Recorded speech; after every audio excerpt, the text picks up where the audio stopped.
Hi, Adam. Thank you very much for joining us on the Pocket Mastermind podcast. How are you? Yeah, very well, thank you. Thank you for the invite. Really appreciate it. Good. Now, you do a lot of work in all areas of property. So we wanted to invite you on today really to talk about how you're seeing the impact to the property market from an investor point of view, and also from an owner point of view, with everything that's going on with COVID-19 and all of the shutdowns. So it'd be good to get your experiences from firsthand and possibly that of other people that you work with and you've got within your network.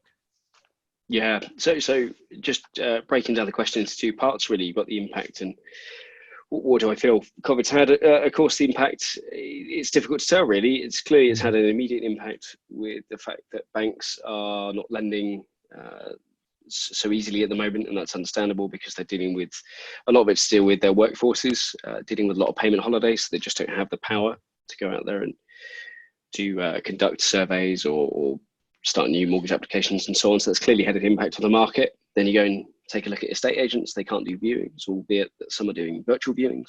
So that's good if you're looking to move in the next few months.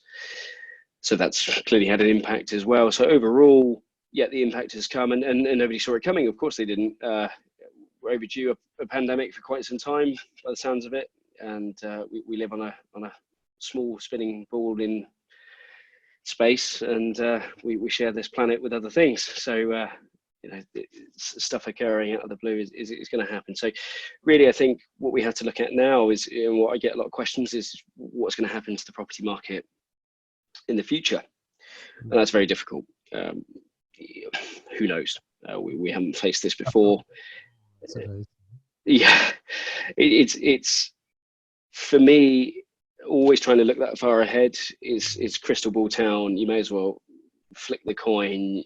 At the end of the day, to me, the principles of investment still don't change, really, regardless of whatever environment that you're in at the time. And that has always been, for me personally, and so this comes to your second part of your question, where you're saying about an ownership and how am I coping with it, with my properties and what impact it's had on me. Well, I've always planned to have lots of contingency. So at the end of the day, every single investment that I make, I always assume the worst case, and I always assume I always like to have multiple exits on a property deal, whether that's sell, whether it's renting it to different demographics, whether you can extend it or build out further, or there's so many different angles in property. That's what I love about the investment type itself. So to me, going back to the first question of the impact, what am I now doing as an investor? Well, it's not stopping me at all because the principles haven't changed. I'm still looking at things in the worst case scenario. I'm going to assume that COVID's going to last for a very long time. What does that mean? Well, lenders are going to struggle to lend out. Okay, well, if you've been in property investment for a while, you can get investment from institutions, but you can also get it from private investors as well. So cash is king at this moment in time. What else can you do? Well, rather than trying to purchase property at the moment, a lot of people, when they purchase, they're trying to control. Well, you can control property with contracts, whether that's option contracts, or you could do exchange with delayed completion and lots of things like that. So it's really just about changing what kind of tools you're using in your toolkit, from a go see an estate agent, put an offer in and buy it with a mortgage, to go find maybe something commercial or a business that needs help, maybe negotiating with them to maybe take an option contract to buy their unit from them at a later date. Or maybe you could joint venture with the owners and say to them, if you've got planning experience, for example, you might be able to turn their office block into residential, and in a year or two's time you might be able to give them even more profit because you're bringing a skill set to the equation. So it's really about thinking outside of the box. The main principles being that you always prepare for the worst case example, but you're also trying to control. And provided you can do that, then happy days, really. I think the opportunities have changed. People have been shell-shocked by COVID because they didn't see it coming. That's fine. But if you're an experienced investor, you're used to dealing with shocks. You rapidly get back off the floor and you start trying to see the angles and see what you can do. And I think the overriding sense that you should have is, or at least this is how I apply it, whenever I do an investment, I'm always looking to help people, whether that's helping owners, whether that's helping out tenants. And that's why I've always got very good deals in my kind of investment career so far of about 12 years. Hmm. And so, have there been any changes in your strategy that you were pursuing in the short term in regards to your portfolio? Is there any change in direction that you've now made? And it kind of, we did a live event on Friday last week, and there was a lot of talk around pivoting Mhm. in business, and it'd be interesting to see what you've now done in terms of that as well. Yeah, definitely. So we had some serviced accommodation units. We were renting those from landlords, and we have handed those back because, well, we were given 1 month's notice to hand those back. So once again, we had contingency in the sense that we had the ability to hand them back fairly quickly. So we've done that for the time being. We're still on very good terms with the landlords as well. If the market comes back up, then we will go back to them again, and we will potentially start our serviced accommodation units again. But at this precise moment in time, it doesn't work. They understand that point of view as well, that they're very familiar. We've had great working relationships. It's just a business decision, and unfortunately, will that leave them out of pocket? Potentially it could do, although they can go and get mortgage holidays, and of course they can let their properties out to standard homeowners anyway, or sorry, standard not homeowners, just as a standard rental. Or in one of our cases, one of our serviced accommodation units, we've actually given it to an NHS worker for the month, so that we can help them out as well. So yeah, it's definitely had an impact on that side of the business. But once again, we've got the contingencies in place that we've been able to pivot very rapidly. Does it change what I'm looking to buy? Yes, absolutely. I'm not particularly looking at residential at the moment. I'm looking more towards commercial, just because commercial owners will understand things like option contracts and exchange with delayed completions. Those type of concepts are a lot easier than residential. A lot of homeowners don't understand those, and so it's quite difficult to articulate that message across. And likewise, there's going to be a lot of owners who are going to be, no, I'm holding out, sorry, I'm going to wait till the market comes back up. So yeah, it's definitely changed from a residential purchase strategy to commercial, although we were buying commercial and residential anyway, but the onus is far more on commercial. And then the other side is planning as well, because planning will take you the best part of three to 9 months anyway. So if you can start touching on projects where you've got planning opportunities, then yeah, start putting those in now, because the generalized market looks like it's slowed down. The development side of things is slowing down. Supply is an issue, bricks and cement and so on. So there's probably a lot of the bigger house builders who are not either going to be building out or not going to be looking to do any more planning projects in the short term. So it's a good opportunity there as well. What do you think the knock-on effect of all of this delay in development's going to be once things do start to kick back in? Do you think that some developers aren't going to survive through to the build completion? I think short answer is yes. I don't think all of them will make it. You've got probably a lot of builders who've got, or a lot of development companies who've got bridging finance. It really just depends on what relationship they have with the finance companies at the moment. You kind of hope it was a good one. You kind of hope everybody's in the same boat, but not all companies are created equal, let's just say. I think in terms of the impact, of course, you're slowing down the rate at which you're building. That doesn't change. COVID's not going to slow down the amount of kids that people are going to have. If anything, you're probably going to find you more kids. So it's going to go through the roof in another 12. Yeah, it's going to be the COVID boom, right? And if anything, you're then going to have even more demand on already constrained supply. Yep. So really, you're talking about a lagged effect. So it's like anything with investment. If you can hold out long enough, it's really, where do you sell? Yeah. And at any one point in time, if you're taking the principles of investment, if you can hold indefinitely through ups and downs, then you're in a strong position to sell when you need to. Unfortunately, the development game, and I come from a builder's family, so the problem with the building game is that you go through loads of red tape to just try and even get planning and building out and take tons of risk. And then your exit typically is that you sell your units on. Well, you're not selling them now, and you're probably not selling them for the next 3 to 4 months. So then you have to say, well, developers, if they've got war chests, they'll be fine because they can hold out for long enough. If they haven't, then unfortunately, yeah, that they're going to hit the wall or they're going to struggle. I'd say one theme I've definitely seen amongst all of this, and it ranges from small businesses, individuals, right the way to large listed organizations that really don't have the cash supply or reserve to get through very long periods of time at all. Very relatively short. You look at some of the even airline business has always been treacherous, but the slightest knock within the first couple of weeks, BA was struggling, and it's quite concerning. I think if anything, this provides a great opportunity to teach some lessons, at least into. I think you and I have talked before, and you've had some good contingency plans in place, and I think that's the clear message. I think that to deliver to people in this time is, if we can get through this, there will be another one at some point of some description in our lifetimes. It may not be as extreme as this, or it may be worse. We just don't know. But we've got to accept that they do come. Yeah, massively, and definitely seeing a lot of companies who are already going close to bankruptcy is quite a surprise to myself as well.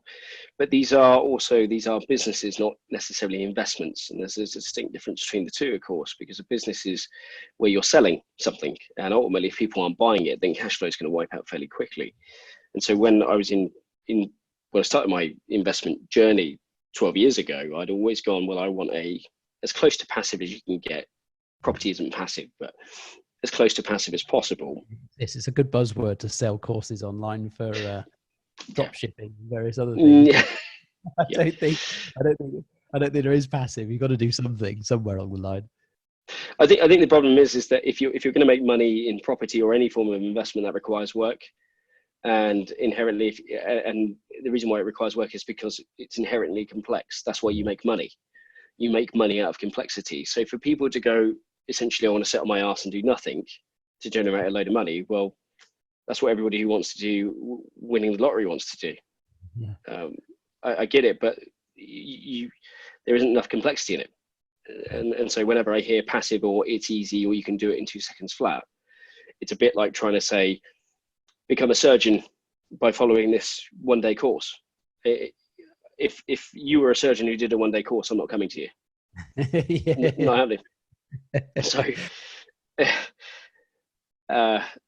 so going back to your original question, yes, there are a lot of businesses like that, but they rely heavily on cash flow. But of course, they've clearly got huge overheads, and they're I don't want to say stack it high and sell it cheap. That makes it sound like it's bad industry, but it's not. It relies on high volume and high turnover, and of course, the interesting one is all the risk assessments that were done, all the business planning, all the smart and pestle analysis and everything, and nobody's accommodated for pandemic. And clearly that's probably going to be on everybody's radar. But once again, the principle is the same. I think if you took the principle, or my particular principle in investment, which is contingency planning, I still have an intrinsic asset. So unlike stocks and shares, yes, they are more liquid, so you can move them out quicker. And I know of people who are very successful in stocks and shares, fair enough. But to me, I like to have an intrinsic asset, touch and feel it, can adjust it, can paint it a pretty color or attract more rent. I can do something with it. And if the world's all dead and buried and it's gone, and I don't know, atomic war happens, provided the house hasn't blown up, I've got a fortress to live in because there's something physically there. So that's why I've always been. Not going to worry, are you? By that point, you're probably that's exactly it. So for me, that's what I've always loved about property. And I think if you are trying to run a business there, clearly having the cash reserves is tough. But also, if you're in industries like the food business, especially supermarkets, well, it's probably a massive lifeline, really, because they were working on very thin margins and they've had an absolute bumper year. Delivery, for example, as well, masses. There's some companies that have done extremely well out of this. Yeah. Amazon's going to do ridiculously well out of it. So, unfortunately, that is the business world. It's I don't want to say fittest of the survival. That's probably the survival of the fittest, rather. But that's how I've always viewed as business. And so I've never overly been fascinated in business. I've been far more fascinated in investment. Mm-hmm. Interesting. I think you're right. I think these things come along as a bit of kind of an evolutionary phase, right? Because I think there's been a lot of the way business has been done has been a little bit out of date. And I think this kind of thing coming along, you'll see how some businesses thrive and some don't. Is probably because the ones that are thriving are more in the future than in the past. And I think that's where you're going to see some transition. Yeah, it's that adaptability once again. And I say contingency planning. Adaptability in business is probably better than contingency planning. I mean, they talk about pivoting, which of course you need to do. And there are some businesses that will be able to pivot far quicker because they have less staff costs, and they don't have buildings everywhere, and yada yada. Right? I think when it comes down to seeing how businesses adapt to this in the future, I think businesses will become leaner. I think they will recognize that they don't need lots of certain things. So they don't need lots of commercial office blocks. People can work from home. I think the benefits are we'll see probably a massive drop in terms of pollution levels. So that will be a big incentive for people to stay at home. I think the other thing to look into is the psychological effect of people being distanced for quite some time. It will almost probably seem alien to be in a group and to shake each other's hand and give each other a hug. That's going to take a while to get over. And right. Unfortunately, bizarre, isn't it? Yeah, and either everybody's going to forget rather rapidly, or there are genuinely going to be quite large parts of the population who struggle psychologically with the idea of doing anything like that in the future, because of, especially if you think you've had somebody close to you who's died because of the invisible enemy. So it'll be interesting to see what happens to business, the high street, everything else like that after this. Either everybody's going out and having a massive party, or it's going to take quite some time to get back to the norm. And you'll probably find a lot of this where people can communicate over video is going to happen. So really, what impact does that have on safer things like the high street that was already dying? That's probably going to completely go anyway. Or you're going to see governments turn around and go, we want to keep the high street alive. We're going to cut back on the ridiculous business rates that we've been charging, and hopefully reinject a lot more money back into local economy and getting people out of the house. So it could be a really, really great thing for business. It could be an absolutely devastating thing for certain businesses. But once again, where's money made? Through evolution and change. So inherently it's going to occur. So whenever I hear businesses who say, well, we weren't prepared for change, I say, well, that's a real core part of your business. You should have been prepared. Not COVID-19, albeit I get that. That's totally different. But they should be able to be adaptable and to be able to change. And I think that's probably what will come in a lot more is change management. Can you be more lean? Can you adjust quicker? Can you turn on, can you pivot quicker? I think that will be far more important in those early initial stages of business planning and for businesses that are already established. You touched on something there that I've talked to a few people about recently, is the big office blocks that house huge numbers of people. And like you say, more people now working remotely. A lot of businesses that said, we can't work remotely. It just wouldn't work. They now are, and I'm sure they're probably doing a lot better than they expected that they otherwise would have done. What do you think from a landlord's perspective, potentially, that would mean as people, maybe businesses start to look at the size of the overhead of a large office block and think, well, do we need to continue to pay for that? As a perspective as a landlord, how would you think about that? So it's definitely come across in our team. I have an architect who's on the team, and we've actually been looking into developing similar to a lot of the co-working spaces that have been existing in London, which is you got a bed and a shared kitchen and so on, but bigger than those, and having dedicated office spaces within residential apartment blocks. So you've almost got a mini co-office space, a bit like when you have a gym in your block of flats, and actually having that co-office working space. Because exactly like you identify, I think a lot of businesses will realize that actually it's bloody expensive to run a commercial building, and can you get far more done at home? Is it cheaper for people to stay at their houses? Yes, it probably is. What's the work-life balance? A lot better, because people are spending a lot more time with their family and their kids. What does that do mentally for people? It's actually of massive benefit to the workforce. What will that have as an impact in the longer term? I don't know, because we don't have enough data. So if you ran it for a year and then compare the two together, who knows, you might find that actually productivity drops because people aren't in the office. They're being distracted all the time because kids are in the background, or they've got to go out and do some shopping or whatever. And actually you don't get enough done in this very fragmented workplace. Actually, maybe it doesn't. You might find that a lot of people drive back to wanting to be in an office block. They want to be at work when they want to be at work. They want to be at home when they want to be at home. It's definitely a blurring of the life. And I came from, I was a teacher for quite a number of years. I came from the teaching industry, and then I've been in property full time for about 5 years. And there's definitely a balance that has to be had at home. And there has to be very, very clearly defined areas in the house, and including restrictions on when people can come through. So my son will come into the office where I am now to help me shred paperwork and other bits and pieces. He's only 4, but he wants to do that type of thing, and he wants to know what's going on in the office. But likewise, I have to say to him, look, when the door's shut, Daddy's working. And likewise, my calendar has to be very regimented. So I'm not going, oh, look, there's Netflix and a sofa over there. I'll go and have lunch and watch hours of it. I'm not. Hours. Yeah. And I'm quite a disciplined person anyway. I do work hard. I do stick to my calendar, but I do have to make sure I'm planned, because if I don't plan everything down, then don't get me wrong, I'll get distracted like anybody else really. So yeah, it'd be interesting to see. There's some really interesting space. And you touched on there, you kind of started in property 12 years ago. You've been in full time now. Tell us a bit about your journey into property, how you got started, and kind of what you do now, and what you focus on your portfolio, and a bit about Property Foundations Group as well. Yeah, I'm just writing down these notes. I have a tendency, as you probably are aware, to go off on tangents all the time. So I have to make notes and stick. We went for a very long Vietnamese dinner not that long ago. Yes, we did. Yeah.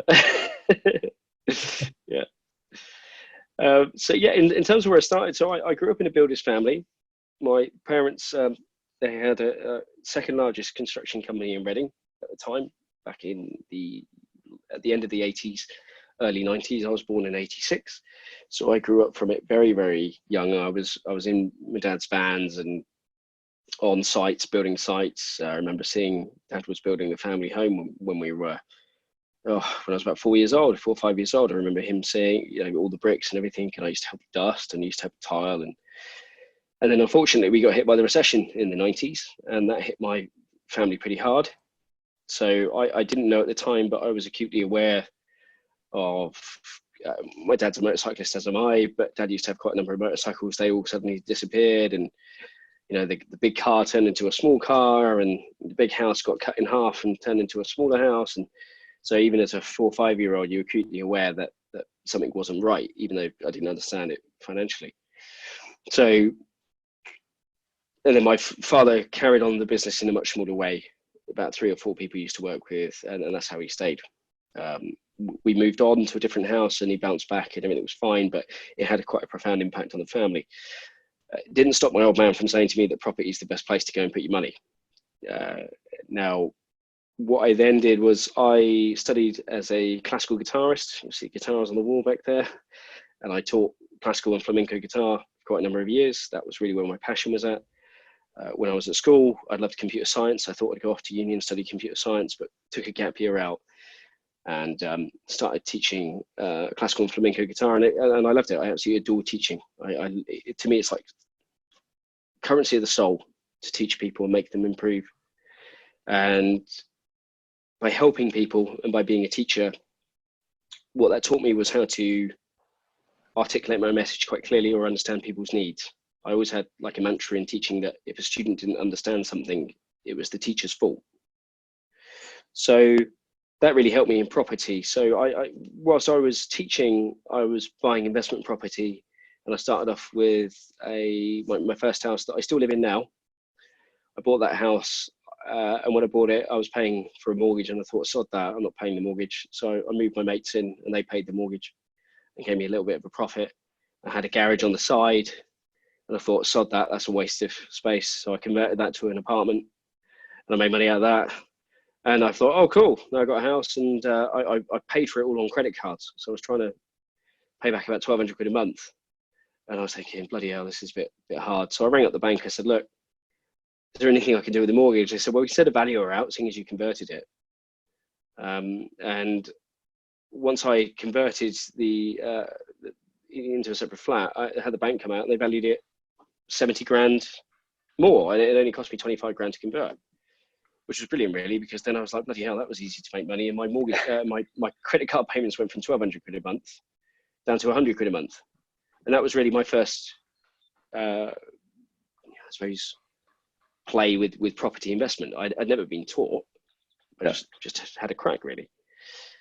After that, successively, I did a few more buy-to-lets, and I always got my deals direct to vendor, and that was just because I helped people all the time. I used to love helping people fix their computers or help them with things in life in general, and they get talking to me and realize that I bought property. And basically, very long-winded, I could talk for hours about it, but there was a lot of people that I helped, and what it meant was that I never ever had to put a deposit down for any property. So I've never saved for a deposit in my life. I bought all my properties by taking an asset, increasing the value of that asset by uplifting the value through development or change of use or something, and then pulling my money back out and cracking on again. And so I built up enough of a portfolio that 4 or 5 years ago, I came out of teaching. I was teaching a lot of students a week. I was about 100 students a week. I was trying to run my property stuff, and then my son was born and something had to give. And so unfortunately, I said goodbye to the teaching, which was a really sad day. I love teaching to bits, but something had to go. And I focused on the property because once you bought a property, it can become passive. You can get a regular income and you can spend more time at home. And that's really what I wanted to do. So that's really where starting property full-time 5 years ago. And what do I do now? Well, I focus more on commercial planning uplift, things with more complexity, because once again, in the property market, the more complexity, the more money you make, the more complexity, the more risk you take. But if you're educated to a good level, then it's like anything in life. It's not anywhere near as scary. So over the period of 10 to 12 years, I learned a lot during that time. I started getting mentored about 3-4 years ago from a few particular mentors who are really experienced in what they do. Learned a lot there, learned how to raise finance, learned how to work with others in raising finance, architects, planning, development, and so on. And so now that's really what I like to focus on, big chunky things with loads of complexity, which I can tinker with. And projects for me normally take 6 months minimum, six to 12 months anyway. And I like to make sure that I've got lots of contingency. There's a lot of profit in them. And so I'd probably buy 3-4 projects a year. So some might consider me a slower investor, but I've got loads of contingency in place, and I've already got to my financial freedom figure, if you want to call it that. I'm already a very contented kind of guy. I'm not a Lamborghini Rolex wearing guy. No offense to anybody who is, but that's just not me. I'm a simple creature. You'd probably be selling it now if you had a Lamborghini. Yeah. There's a good market for cheap Lamborghinis. Yeah, absolutely. So the fortunate position is now that I can spend time at home, work for myself as I always have done, spend time with my family, can put my kids through education, which is great. And so I'm in a very comfortable place. The one thing that I found with property, though, doing it for 5 years full time, was that I really, really lacked something, and that was teaching again. And lo and behold, the Property Foundations Group was kind of born out of that. So I've been running the Reading Property Meet for about 4 years. That was a hub for investors to come along to, once again, for me to try and educate people. It used to be a free event. We now charge £10 a ticket. It's got a real community feel to it, builds lots of trust. I know you've been along, David, to it. And it's just meant to be an atmosphere where people can learn and they're friendly, and if they're struggling, they can ask for help, and there's not masses of upselling, and we're not trying to take advantage of anybody. It's just a nice community to be part of. Subsequently, when we were running that event, we had people who said, well, we'd really love to be able to talk to you in more depth about particular deals. So lo and behold, the property coffee morning was born, which is a bit like a deal clinic. People can bring it along, bring the deals to the deal clinic. We can look at it, get a collective room of almost like a mini mastermind, really, to look at that. So once again, to help the community.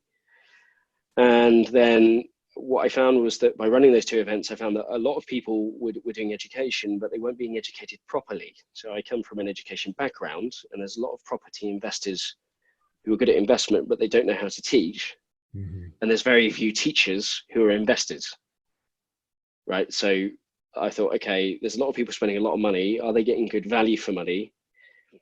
For me as a teacher, my measurement of whether I've taught somebody well enough is if they can execute what I've taught them.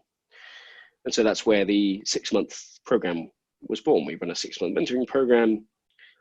It's fairly cheap in comparison to a lot of other programs, but what it does allow us to do is spend time with people and say, look, you do need 6 months really as a minimum. A bit like me going back to the surgeon example, people might be able to tell you become a surgeon in the weekend. They're talking out the backside.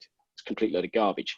It's the same with property investment. If you want to do it properly, it's a profession, and you need to spend a lot of time learning theoretically, but also by execution as well. And like with anything in life, having decent mentorship or somebody by your side to help you through those difficult times, I think, is paramount.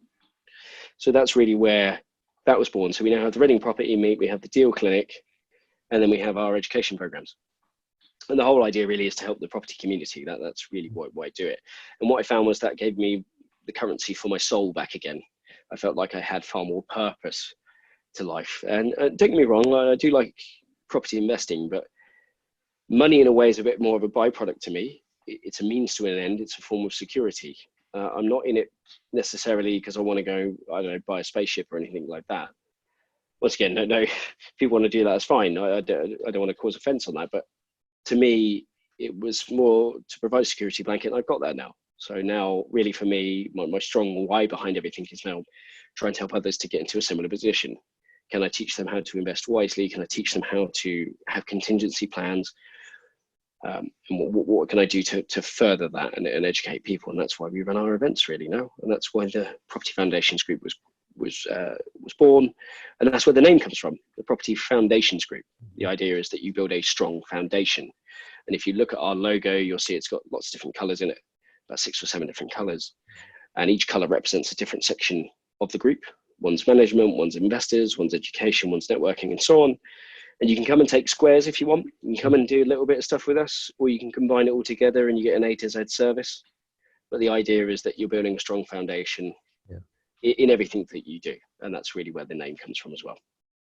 So would you say it's becoming tricky to run these mentorship programs just because, I mean, I'm not hugely involved in the property sector, but what I do, whenever you hear press about property investment, very rarely positive experience. And there's a lot of people out there that get sort of ripped off when they're looking for that sort of thing. And what sort of due diligence do you guys do to make sure that everyone you're speaking to can afford to do the whole process of getting into property? And what sort of criteria do you think that someone needs to meet in order to, you know, start this journey of investing?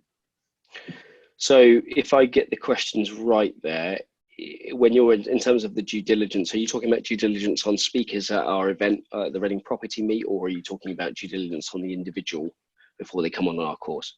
Yeah, no, from what you guys are doing as property foundations, because, you know, some people will spend money they don't have. Sure. Do you like, you know, really breaks on that? Understanding whether somebody who wants to go and join, you know, maybe join the mentor program or any other course, you know, whether they should or shouldn't be, you know, doing that. And I know you do assessment, so massively. So whenever I've had anybody interested in the program, first thing I say to them is come along to the Reading Property Meet, come along to our deal clinics first, because I don't want to take money away from people if they don't need to spend it. Likewise, if I get somebody who comes up to me who says, look, mate, I've got a CCJ, I've got no credit rating, I've got no job, blah, blah, blah. I say, look, this isn't the industry to come into at all. Don't bother. Waste of time. You need money in this industry. You need to have a thick skin. Stuff costs money. Even if you're starting up as a deal sourcer, it's going to cost you $1,000 to get everything set up, whether that's legal and everything else like that. I know there's a lot of people out there who say no money down. I get where they're coming from. They're trying to say borrow the money from somebody else so you don't put any of your money down. All right. Or you try and do a JV where maybe you exchange time. So somebody could say to me that they're out of work. Can they go and search for property for me? Well, maybe, but that's, once again, that's not investment. That's a job. And at the end of the day, if I've got somebody who's got no work and they're not as experienced as I am, why am I relying on them to find my deals? Because they're not going to have the same acumen. So it doesn't even make sense on that half. So I see that all the time with deal sources. So yeah, definitely for me, it's very, very important, once again, going back to the teaching methods, that somebody should be able to execute based upon what I can teach them. There's a lot of things we teach on that 6-month mentoring, and it does involve money. And unfortunately, if we get somebody who doesn't have the money, doesn't have the right headspace, something like that, then yes, we wouldn't take them on. That's not to say that we want to put them out into the cold and say, sorry, you're not good enough. That's definitely not that way. We would just say, come along to more of the Reading property meets, come along to the deal clinics. Maybe sure you're 100% aware. Yeah, and maybe shadow for some people. So we've got a WhatsApp group with about 150 investors in now, and we will say to them, look, go out into that group, go and see if you can offer some help, learn, get absolutely engaged with it all, but do not come into this game thinking it's a get rich quick scheme, because it is not. And I dare say all of the schemes, once again, going back to what I was saying at the start of the call, if there's no complexity to anything, well, you might make money quickly because, I don't know, enough idiots believe in it and you get a Ponzi scheme essentially. But most of the time you're lucky. Yeah. And the thing that is really worrying is that even people who happen to go and invest in that type of stuff and they happen to be lucky. I mean, I take Bitcoin to be an example of that. Well, if they do absolutely bugger all and they make a ton of cash for doing nothing, it's a bit like somebody going up to a fruit machine, winning the jackpot. The problem is if they win it very quickly, it essentially makes them into an addict because they've just realized, or they think they've got the golden touch, and they haven't. And it'll all of course it will. You know, it's no surprise that every single lottery winner has lost all their money, right? It's absolutely no surprise. Yeah, so over 70% of lottery winners are bankrupt within 5 years. No way. There you go. Yeah. Wow. And the key principles on that, so really one of the big things that I do whenever I'm interviewing anybody who comes to the mentoring course is I actually look at how they spend money. How somebody spends £10, £50, £100 will indicate to me how they're going to spend 1,000, 10,000, 100,000. So if I typically get somebody who comes up to me and says, look, I've got 100,000 in the bank, I've been saving it for the past 20 years, I'm super cautious, and okay, cool, that's great. You clearly respect money. Which is good. You've clearly saved it, which is good because you've clearly got self-discipline. Trying to get them over the hurdle about taking that money out of a bank account and putting it in another asset, that's my role really, in terms of trying to say to them, well, actually, is the bank a good option? Well, clearly it's not at the moment. It's 0.1%.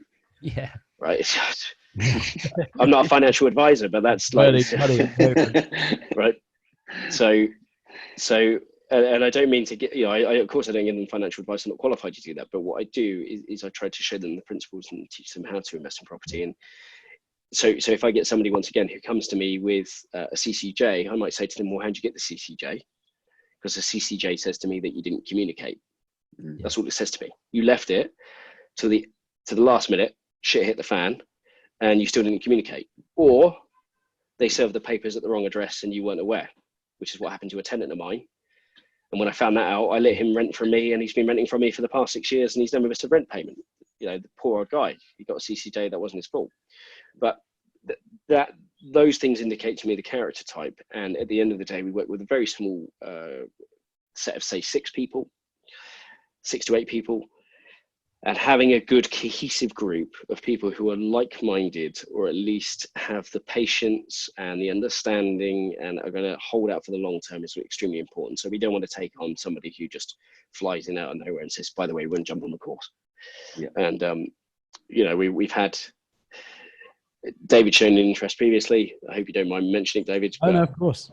Me and David, how we met. So yes, this is how we met, right? We spent 2 to 3 hours probably talking at the Reading property meet. We had a couple of conversations after. We've been out for dinner, and hopefully, if you can back me up on this, David, I've always said to David to take his time and to think about it and to make sure that it's really the right thing for him. And if it's not, don't worry about it. Definitely not anything to feel pressured about. So yeah, you're totally right, Steve, that there are some. Can I swear on this podcast or not? Yes. Yeah. Yeah. I just have to mark it as. Fine. Fine. Well, that's good because there's some real shitbag investors or shitbag trainers out there who are absolutely full of shit, And the whole reason why I started... One in the press again this week, wasn't there? Oh, is there? Yeah, Diamond Dozen, right? Sugar. Yeah. Oh, yeah. Well, yeah. We might... Shall we mention the name? It's a place up north, hey? You've got the thing about it is that was another reason why I started the education stuff. But by being in the Reading Property Meet, I got to hear a lot of people who got hurt or didn't have the right understanding or the right execution. So I remember talking to a friend of mine, very good friend of mine called Laura. She said to me, look, you've got two options. You can either get super annoyed and start going after these people, or you can set a standard. And that's really what I'm trying to do now, which is set a standard. And that standard should be of good quality education where people can execute. Yes, okay, some people are going to, what I've learned over time is some people want to execute, some people don't. Some people just want to learn. And then they're like, you know what, this isn't the industry for me. That's fair enough. But that's really what we're trying to do, build a new standard, which isn't based on how quickly can you run to the back of the room and burn up your credit card limit. And if you don't take action, then you're a loser. Because whoever spouts that kind of shit, quite frankly, is, well, I'm not even going to say what they are. Yeah. I see. I see some of those other training course people, I guess is the best way to describe them, advertising fairly heavily, trying to cover the challenges that obviously have been hit. I mean, their businesses must be being hit quite heavily now, and a lot of the people that have been through those courses, but mentioned like the no money down stuff. I think serviced accommodation has been the hot topic through a lot of those courses, and I think there's a lot of people facing the challenge as a result of that at the moment. So difficult time. It's very difficult. Yeah, I think service accommodation is an interesting one. I think things like rent to rent, because you're doing rent to rent SA or you're doing rent to rent HMOs, you can do rent to rent on other stuff, but let's stick with those two principles. It's a very low cost barrier to entry. How much do you need to get an SA apartment off the ground? Where you probably need about $5,000 by the time you're done. Deposit, bit of furniture, blah blah blah. Right, so it's not an overly difficult thing to get into. No. Very, very quick to get into. And of course, that comes with its own complexity, because if it's easy to get into, you get saturations in markets, which is what you've seen in the SA market all over the place. It's similar to the HMO market. HMO market has had quite severe sections of saturation in certain areas. Once again, if anything is easy to get into, my natural default position is to go, okay, alarm bells are ringing. If it's easy to get into, well, what's it going to look like in a year's time? Yeah. Where everybody and their dog's going to be involved. So now SA was running on thinner and thinner margins. I know of a lot of people who had a lot of stock, and once again, a bit like what you were saying before about other businesses that were running that after a month they're going bankrupt. There's a lot of people in SA who are handing back the keys and they're bankrupt within a month. Yeah. Once again, it just goes to show how thin a wedge they were running on. And this is unfortunately where social media comes into play, because once again, it's this BS of, everything's working out really, really well. And look, I've got 8 million bloody units of something. You go, yeah, but you're making 50p off of each one, mate. It's a pack of cards and it's going to fall down, or you may as well just, you're going to throw one simple match into that lot and it's going to burn. And I think that's what the courses don't teach particularly well, is contingency planning. What happens if you do get a load of saturation? What do you need to do? How can you pivot? What are the exit plans? But once again, if we're looking at investment and we're looking at a business, serviced accommodation, in my mind, is firmly a business. Yeah. It's not investment. In my mind, that's my own personal opinion. No. I agree. And you haven't technically invested as such, have you? I mean, you're generating revenue, and you haven't got a capital asset that's growing. So yeah, no, I don't think it's investing. It is running a business. Yeah. And you could look at things like we used to have it with our service accommodation, where we'd have a lease option as well. So we would be saying, well, we want to lease it for 3 years, see how it runs. If it does really, really well, we want the option to buy it. If it doesn't run very well, we want to say goodbye. And if we say goodbye, we only want to give you 1 month's notice, and we're willing to pay you a little bit more on the rent for that break clause to be quicker. It's always about negotiating the right mix and the right deal. But unfortunately, I think what a lot of people got involved, especially in SA land, was, as soon as you find a flat, I'm going to earn X amount per month because that's what the trainer told me I was going to make. Yeah. Cool, I'll pay over the odds. I mean, you see it in rent-to-rent HMO land. My God, what some rent-to-rent HMO people are paying is ridiculous. absolutely insane. I've got HMOs myself. I make £1,400 to £1,600 a month out of my net profit after all my expenses. And I'm not, there's people out there trying to do rent to rent HMOs with £400 a month profit. You get 1 month, one room empty, you're buggered. Yeah. You've got, the bloody oven goes, you're shafted. Yeah. Things like this. And so once again, there's not necessarily contingency in that. And likewise, you'll see people who go and buy into properties and they say, look at my yield, the yield chasers. I'm making 35% yield. Yeah, but your 35% yield equates to £75 a month. Last time I checked, a boiler's still the same cost across the country. You might be able to argue that the labour to install it's different. Still bloody expensive. Still, right.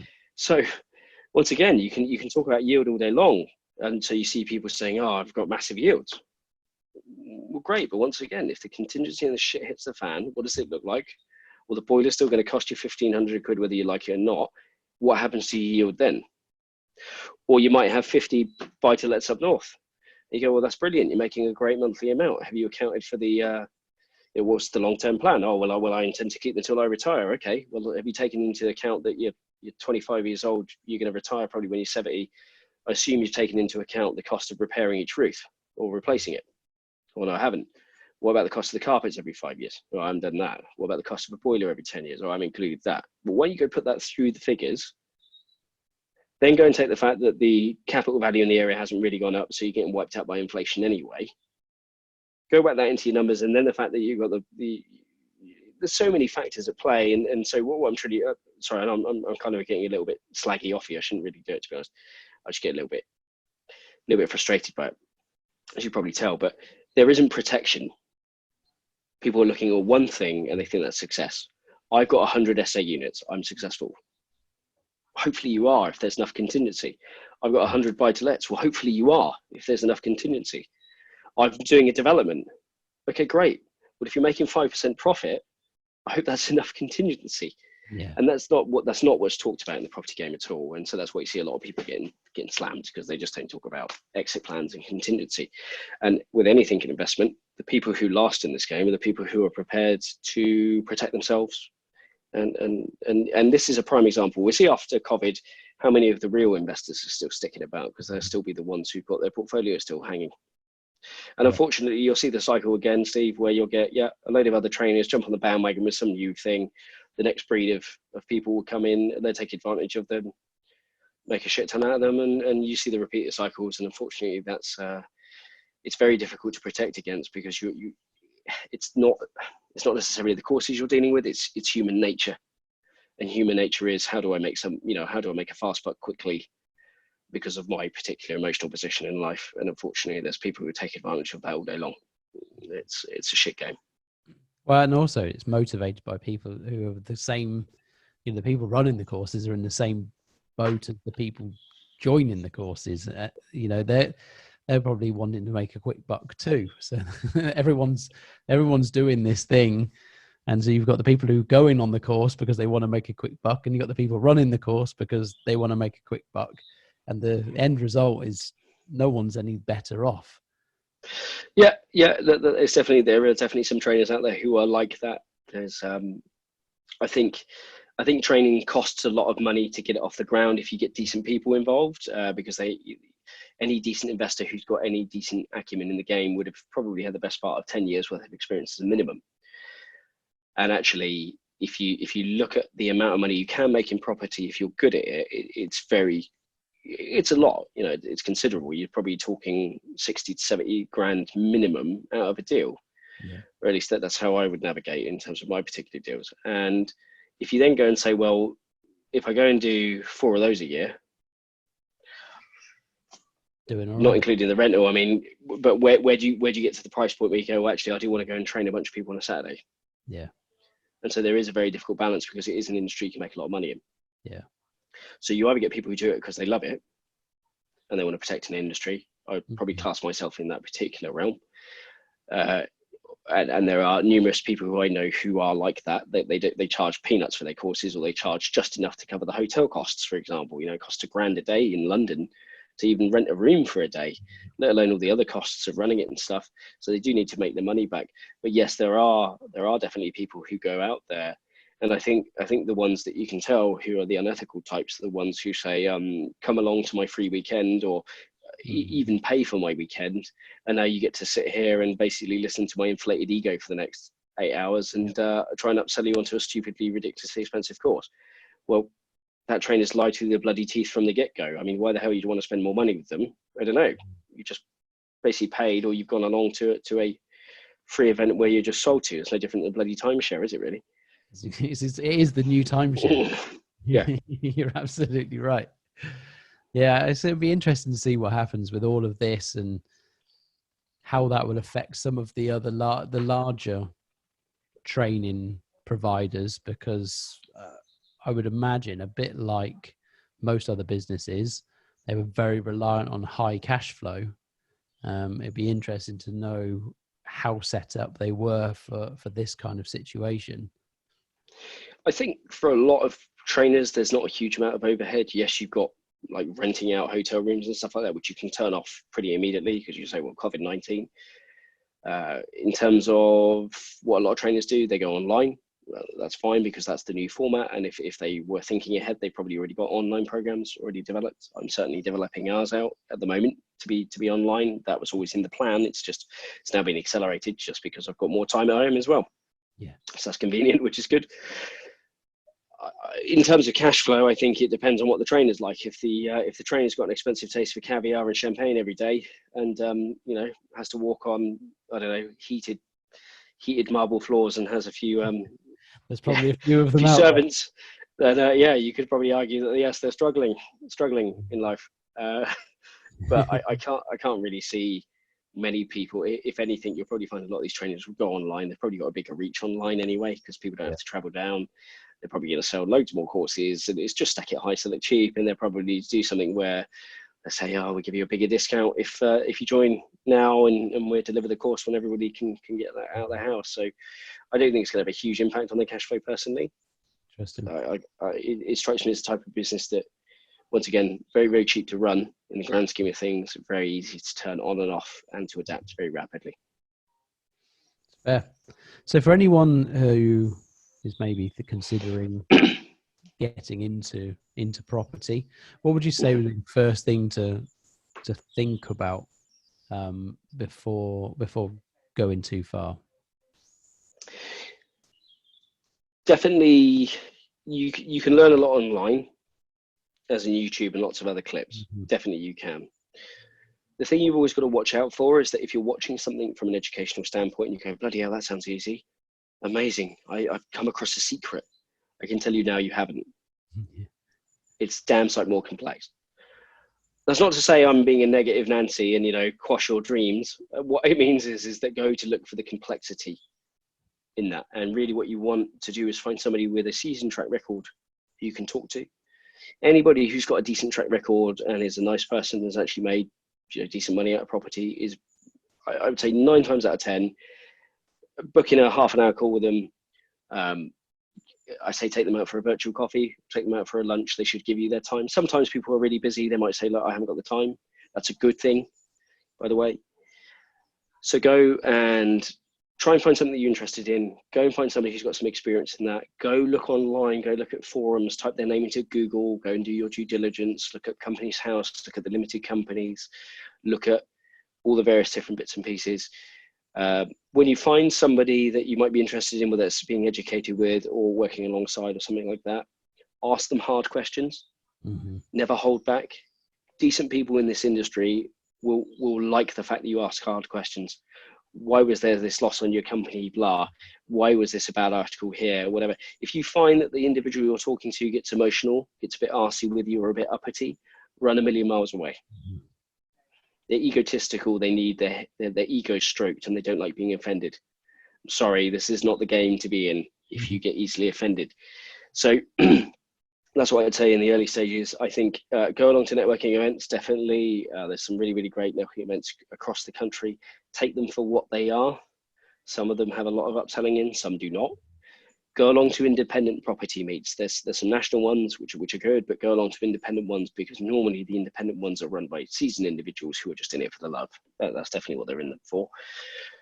So to go along to those. And there are so many events going online, it's untrue. So if you can't make it to these face-to-face ones, and of course you can't at the moment, or at least when this podcast is being recorded, but try to start to create a diary where you get to go along on a regular basis. And so my final point on that is that go to these events, get seen, go on a regular basis. You'll see the seasoned ones because they come on a regular basis. There's a lot of people who come in and out. They won't last. And really, property, the most important part of property is relationships. It's a people game.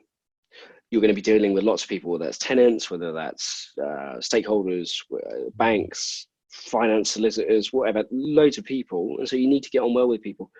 And that involves trust, and that takes time. And you need to build that over time. So you can start to do that in networking events now. And you'd be surprised at what opportunities come out of the woodwork. When you regularly go to these events, you help others out. You're just a good human being. And you'll be surprised how many people will try and help you or make you feel comfortable. So that's really my advice. And then, okay, if you feel that you need more structured learning because you are that character type, I mean, like for me, I know that I need to sit in a room. I need to be engaged. And if I'm in a room, I don't want to disappoint the person who I'm going to see. So I know I'll turn my phone off. I know I won't check my emails. I need to be that guy. That's the ADD in me. I need to be focused. I need to be in the depths of it. Then you know, I really like those courses. I like courses where you get to do things and watch videos and stuff like that. So online courses don't suit me particularly well. I get bored too quickly. You know, I go off on a tangent. I'm not overly a fan of reading. It's a frustrating thing for me. I skip words and stuff like that. So it's a bit frustrating. So yes, there are structured courses out there. They will cost money. Talk to people who've done the courses previously. See if there's any way, if you haven't got the money necessarily in the early stages, to go and see if you can crew for the individual for free. Pretty much guarantee most education companies need people to crew, and they really appreciate the help. So definitely ask, even if they don't have that opportunity, just ask. Yeah. A lot of people in property will like the fact that you have the guts and the backbone to go and ask and see what you can do to help as well. So that would be my very long-winded response to your very short question. That was good. It's good. Steve, have you got any further questions for Adam before we? Oh, I think we covered lots of stuff there. I think it's really good. I think good information for newbies, which is certainly what I wanted to get out of this. Yeah. The other thing to add, sorry, I forgot as well, was listen to podcasts. These are always quite good as well. Good plug. Any you recommend? Well, I don't know. We'll definitely have you back. Yeah. No, of course, this podcast all day long, of course. Absolutely. I love Amazing. It. Well, fantastic. I really appreciate your time. We'll make sure there's links to yourself and the Property Foundations group across our website and our social. I know you've got to run and host an event this evening, a virtual event this evening. So we'll let you get off and do that. But thank you very, very much for all your time. And you'll be back on here before too long, I'm sure. Yeah, absolutely. Thank you very much. I really appreciate the invite. I'm glad I could be of help. And just to any listeners out there as well, apologies for jumping around on tangents all over the place. I know it can be a bit weird. I've had numerous people say that I go off on a tangent. Surprising, really, that I used to be a teacher, isn't it, really? But I hope a lot of it made sense. I hope a lot of people got nuggets of information out of it. And if anybody wants to talk in more depth, you can go to our website, which I'm sure will be put on the podcast and so on. There's a contact section. If you go on there, you can actually book in a phone call. It links in with my diary. Just click in, type your name in, it will post it in my calendar, and then I'll be having a phone call with you. So if anybody's got any questions or anything I've spoken about on the podcast that they want me to go into more detail, feel free to jump on there as well. I'm an open book, more than happy to spend time and help people out. Totally for free, no upsells guaranteed. Superb. Thanks very much, guys. Really appreciate it. Thanks. Cheers, Adam. Great.